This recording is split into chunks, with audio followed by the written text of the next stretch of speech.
And we see Z patterns in predominantly black men. Right? What about coil? Well, that is a coil. So I'll show The you. Z pattern is a coil? It is. Okay. So this is considered, okay, a coil. Same pattern. It's here. All right? So is this. The thing is if I take out this and this, you know, and I just kind of go like this, you'll start to see this, or stretch it out some, you'll see this S kind of pattern going on in here, right? Start to see this S pattern kind of coming in. Well, I should probably go back that one. You see, you kind of see these S's going and creating all in here. But if I fill this in, you got these coils that kind of come the same way. So what happens is in that hair strand, when you wet it, and this is what we just been talking about, when you wet the hair strands and you pull it down, smooth it down, and you pull it back, let it go, kind of, you'll see what it is. It'll either be a Z or an S, or wave, or be straight. How you doing, Lola? Good. And jump in if you have questions or anything, feel free to. So we started with the category 1, and then slightly wavy, category 2. Category 3 would be here, and category 4 would be the tightest texture there is. And I say do it wet because, just for example, the young lady here, okay? Her hair is clearly, it's dry, right? The moisture balances, and when I say dry, I'm not speaking of just to the touch. I'm talking about from the hair shaft out. Think about a flower, all right? If you don't water a flower, down in the roots, you can spray water on the flower. You spray water on the flower, what's gonna happen to the flower? It's gonna wilt. You just spray it on the flower, yeah. Pour water in the dirt, what's gonna happen to the flower? Why is that, you think? Feeding the roots is the most. Feeding the roots, exactly. So it's the same thing with your hair. Same thing with your hair. We go in, we wet our hair every day, wet, put these products on it, wet. See, there's a difference between just doing stuff at home. There's, when you go into the salon and they actually put product in your hair, put you under the dryer, power wash product on your hair.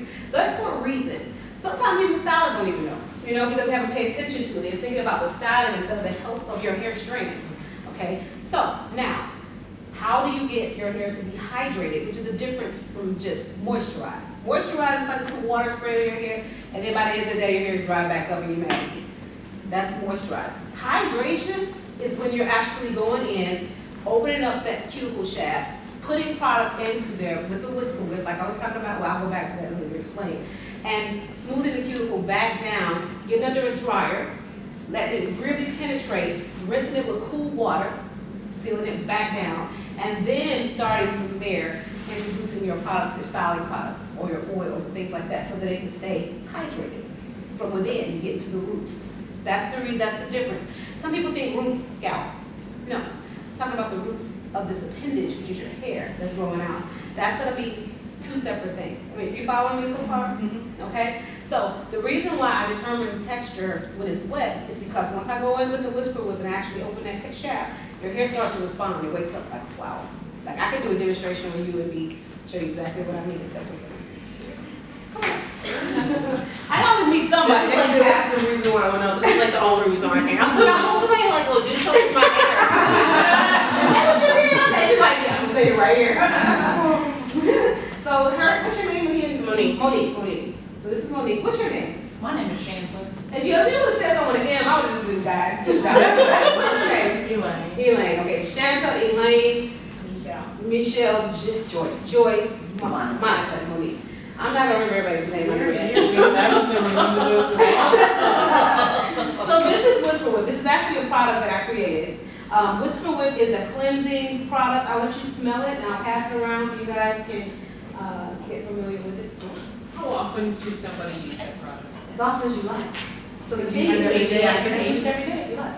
You can. So I've heard that you can like oversaturate your hair, and like I'll like do roots and stuff like that, and like put stuff in it, and then like the next day, I swear it's just like nope, I'm still not happy. Well, that's what we're here to talk about because you know the thing is that just like my whole thing is to educate you. I started a company called Healthy Hair Solutions last year, and Healthy Hair Solutions is about helping people to understand your hair, understand what's going on in your hair. So just sorry, smells good. So the thing is that like just right out the gate, You're probably thinking about your own texture now, right? If you had to guess what her texture is, what would you say? It depends on which part you look at. Well, okay. Well, for me, because my front has a different texture than my back. Mm-hmm. Me too. You said what for? The Z pattern. You said Z pattern, everybody? Like a 4-day. Okay, if you had to guess that. Okay, so stand up, I'm gonna have you turn around. And I'm gonna hydrate your hair. Okay. So that they can see what I'm doing. And this is gonna answer your question. Do you determine How do hair? you record this? Because I can't see it. Do you determine whether your hair? Can we record it? Yes, absolutely. Yes, I got videos on YouTube and stuff. Hey y'all. Cincinnati, baby. No. Thank you. My husband is right on point. Y'all can hand him to me.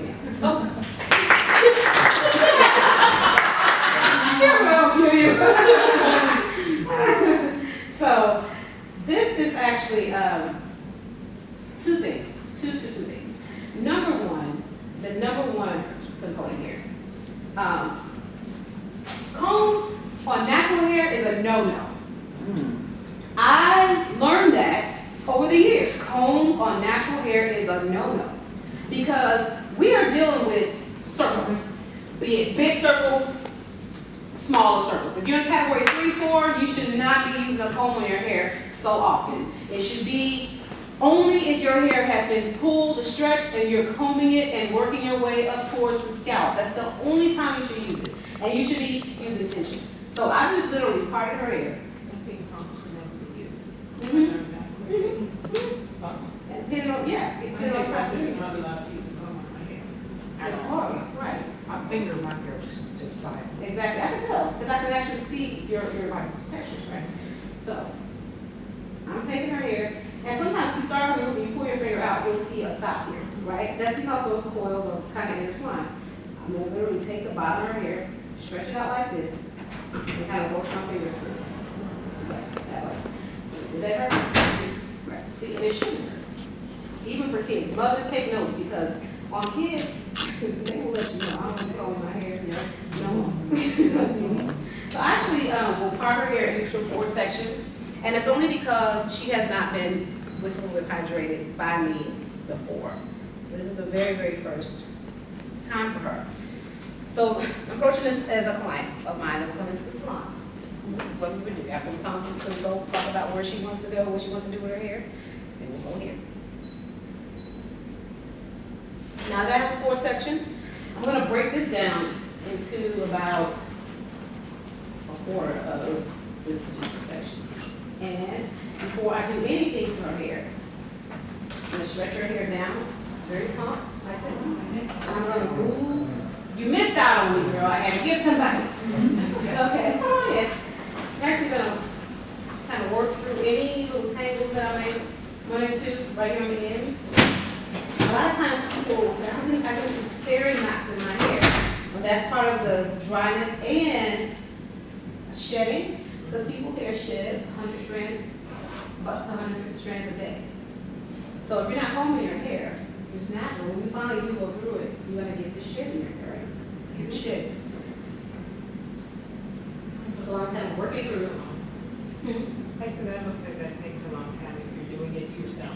It really doesn't. It really doesn't take a long time once you get going. I'm really kind of going slow to show you guys. So, I'll pick at the top. Is it Right here. here? Yes, I got the top right here, so, you know. Thank you. All right. So I'm going to put a little bit on her hair, like that. And I'm literally going to start from the bottom and massage it in. And I keep her hair going in a straight motion. You guys will literally see her hair change before your eyes. Not a magician going in there, but it will change. How do you know how much product to put on it? I feel it. You can feel it. And, you know, if it feels dry still, let it go more. That's why the bottle is so big, because you have to use quite a bit of product. And you can go on Etsy. I am selling this on Etsy, ETS Slides. And just type in Whisper Whip and you'll see it. And my other other products that I have will be on healthyhair.solutions. I will be putting Whisper Whip on that website as well.